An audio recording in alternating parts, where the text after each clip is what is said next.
UCC ਦੇ ਨਾਲ ਸੂਬਿਆਂ ਦੇ ਕਲਚਰ ਖਤਮ ਹੋਣਗੇ। ਧਾਮੀ ਨੇ ਕਿਹਾ ਹੈ यूनिफॉर्म सिविल कोड लागू नहीं होना चाहिए। हरजिंदर सिंह धामी ने कहा है खालसे ते कोई कोड लागू नहीं होंदा। हरजिंदर सिंह धामी श्रोमणी कमेटी के प्रधान ने उन्होंने बयान दिता है यूनिफॉर्म सिविल कोड से लगातार चर्चा छिड़ी हुई है। मध्य प्रदेश की राजधानी भोपाल दे विच बीजेपी के कारकुनां नूं संबोधन करदिआं प्रधानमंत्री ने इसका जिक्र किया कि सुप्रीम कोर्ट ने भी कहा है कि सारिआं लई इक्को कानून एकसारता लागू करो, सिविल कोड लागू करो। ते सिविल कोड का विरोध जिहड़ा है विरोधी धिरां कर रही ने। उस तो बाद आम आदमी पार्टी के दिल्ली दे विच आगू का बयान सामने आया सी। रासभा मैंबर संदीप पाठक का बयान सामने आया सी जिन्होंने कहा सी कि सिद्धांतक तौर पर असीं यूनीफॉर्म सिविल कोड का समर्थन करते हैं, संविधान दे विच भी इसका जिक्र है। ते हुण एसजीपीसी ने कहा है कि एसजीपीसी प्रधान कह रहे हैं कि इस दे नाल सूबियां दा जिहड़ा सिस्टम है वो खत्म हो जाएगा और किसी भी कोड की खालसे लई किसी भी कोड की जरूरत नहीं हैगी। खालसे ते कोई भी कोड लागू नहीं हुंदा। ये कहा जा रहा है हरजिंदर सिंह धामी दे वल्लों, श्रोमणी कमेटी के प्रधान दे वल्लों। देखो जिहड़ा खालसा इहदी हस्ती जिहड़ी आजाद आ नियारी वखरी अडरी दी हस्ती सतगुरु जी ने सानू बख्शिश कीती आ। इहदे उत्ते कोई कोड भी लागू नहीं हुंदा। खालसे दा अपना कोड है जिहड़ा गुरु साहब ने सानू बख्शिश कीता। ठीक है, यूनीफाइड सिविल कोड जिहड़ा ये मैं समझदा ये जिहड़ा बहुत पछाई ते ये यूनियन ऑफ इंडिया आ। इत्थे वख-वख स्टेटां आ, वख-वख स्टेटां दा वख-वख कल्चर आ। ते जे भी इदां दा कोई फोर्स करांगे आपां जिद्दां यूनीफाइड सिविल कोड दे तौर दे उत्ते ते साडीआं रवायतां भी खत्म हो जाणगीआं, कल्चर भी खत्म हो जाणगे ते बहुत सारे लोकां दीआं भावनां भी जिहड़ियां इंजर होणगीआं।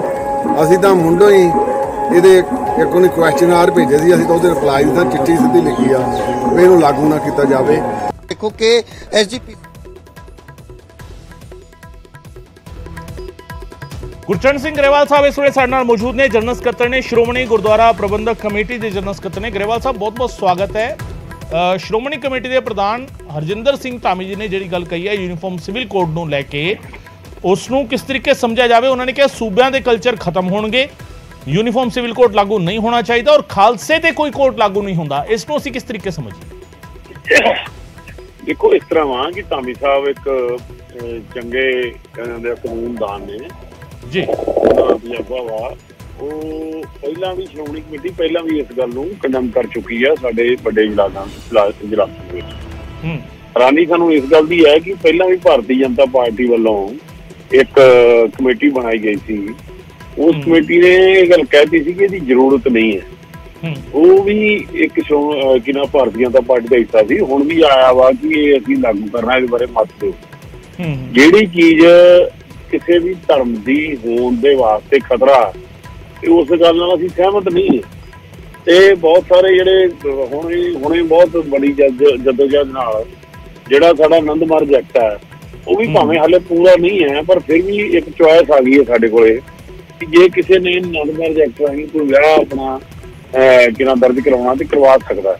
ये साडी जिहड़ी आनंद मार्ग एक्ट है ये साडी सिੱਖੀ परंपरावां रवायतां दी ते सिੱਖੀ पछाण दे दा एक जरिया। तो जिहड़े जरिए साडे पछाण दे लई चाहीदे ने उन्हां नूं मिटा के कोई नवां कानून लिआंदा जावे। असीं समझदे हां कि साडे वास्ते जां घट गिणती जां सिੱਖਾਂ वास्ते वो जिहड़ा कोई भी कानून है वो जिहड़ा वो लागू नहीं होना चाहिए। साडा मकसद किसी पार्टी का विरोध नहीं है।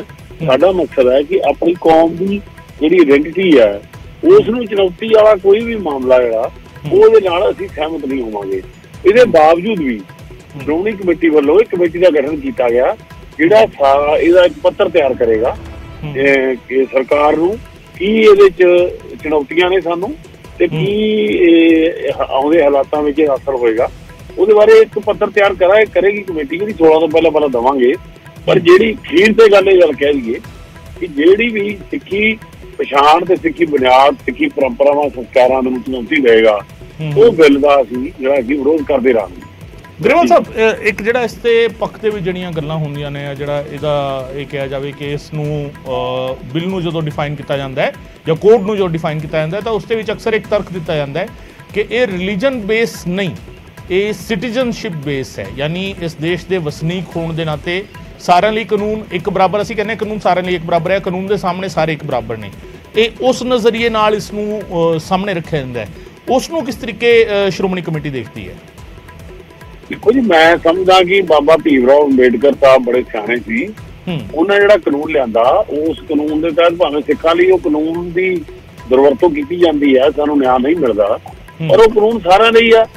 ਤੇ ਫਿਰ ਮੈਂ ਇਹ ਗੱਲ ਕੀਤੀ ਹੈ ਕਿ ਧਰਮ ਦੀ ਗੱਲ ਆ, ਜਦੋਂ ਸਾਡਾ ਆਨੰਦ ਮੈਰਿਜ ਐਕਟ ਹੀ ਖਤਮ ਹੋ ਜਾਏਗਾ, ਇਸ ਗੱਲ ਦੇ ਬਾਰੇ 'ਚ ਸਾਨੂੰ ਜਵਾਬ ਨਹੀਂ ਦੇ ਸਕਣਗੇ, ਕਿਉਂਕਿ ਹੁਣ ਜਿਹੜੀ ਪਿਛਲੇ ਸਮੇਂ 'ਚ ਹਿੰਦੂ ਮੈਰਿਜ ਐਕਟ ਦੇ ਅਧੀਨ ਸਾਡੀਆਂ ਜਿਹੜੀਆਂ ਜਿਹੜੇ ਵਿਆਹ ਵਾ ਉਹ ਦਰਜ ਹੁੰਦੇ ਸੀ, ਜਾਂ ਹੋਰ ਪ੍ਰਾਪਰਟੀਜ਼ ਆ, ਜਾਂ ਕੋਈ ਅਡਾਪਸ਼ਨ ਆ, ਜਾਂ ਕੁਝ ਵੀ ਆ, ਇਹ ਉਹਦੇ ਅੰਦਰ ਅਧੀਨ ਹੁੰਦੇ ਸੀ। ਸਾਡੀ ਬੜੀ ਇਸ ਗੱਲ ਦੀ ਚਰਚਾ ਰਹੀ, ਕੋਸ਼ਿਸ਼ ਰਹੀ ਕਿ ਸਾਡੇ ਆਪਣੇ ਜਿਹੜਾ ਜਿਸ ਅਸੀਂ ਮਰਜ਼ਾਦਾ ਨਾਲ ਆਨੰਦ ਕਾਰਜ ਰਾਹੀਂ ਵਿਆਹ ਹੁੰਦਾ ਵਾ, ਜਿਹੜੀ ਗੁਰਮਰਜ਼ਾਦਾ, ਉਸਦਾ ਐਕਟ ਬਣੇ। ਤੇ ਉਹ ਐਕਟ ਬਣਿਆ, ਭਾਵੇਂ ਹਾਲੇ ਪੂਰਨ ਤੌਰ ਤੇ ਉਹ ਉਹਨਾਂ ਮਜ਼ਬੂਤ ਨਹੀਂ ਹੈਗਾ, ਉਹ ਜਦੋਂ ਉਹ ਖਤਮ ਹੋ ਜਾਣਗੇ। ਤੇ ਗਰੇਵਾਲ ਸਾਹਿਬ, ਇੱਕ ਸਵਾਲ ਹੋਰ ਹੈ।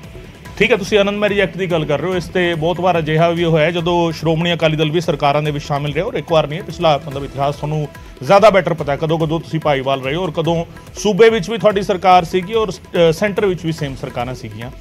ਸਭ ਤੋਂ ਅਹਿਮ ਮਸਲਾ ਮੈਨੂੰ ਲੱਗਦਾ ਇਸ ਤੋਂ ਹੀ ਵੱਡਾ ਇੱਕ ਹੋਰ ਹੈਗਾ, ਜਿਸ ਤੇ ਕਿਤੇ ਨਾ ਕਿਤੇ 25-20 ਦਾ ਜਿਹੜਾ ਮਸਲਾ ਹੈਗਾ, ਉਸ ਨੂੰ ਵੀ ਤੁਸੀਂ ਕੀ ਹਾਈਲਾਈਟ ਕਰੋਗੇ, ਕੀ ਅੰਡਰਲਾਈਨ ਕਰੋਗੇ ਉਸ ਨੂੰ ਵੀ? ਕਿਉਂਕਿ ਜਿਹੜਾ ਆਈਡੈਂਟੀਟੀ ਦਾ ਮਸਲਾ ਜਿਹੜਾ ਤੁਸੀਂ ਕਹਿ ਰਹੇ ਹੋ, ਸਿਰਫ ਆਨੰਦ ਮੈਰਿਜ ਐਕਟ ਤੱਕ ਫਿਰ ਅਸੀਂ ਕਿਉਂ ਗੱਲ ਕਰੀਏ? 25-20 ਤੇ ਵੀ ਕੋਈ ਗੱਲਬਾਤ ਨਹੀਂ ਹੋਈ ਹੈ ਹੁਣ ਤੱਕ? ਦੇਖੋ, ਮੈਨੂੰ 25-20 ਦਾ ਬੜਾ ਗਿਆਨ ਨਹੀਂ ਹੈਗਾ, ਕਿਉਂਕਿ ਕਾਨੂੰਨੀ ਨੁਕਤਾ ਹੈ, ਮੈਂ ਸ਼ਾਇਦ ਉਸ ਬਾਰੇ ਨਹੀਂ ਜਾਣਦਾ। ਮੈਂ ਤੁਹਾਡੀ ਦੱਸਣ ਤੋਂ ਬਾਅਦ ਮੈਂ ਇਹਦੇ ਬਾਰੇ ਜਾਣਕਾਰੀ ਜ਼ਰੂਰ ਲਵਾਂਗਾ।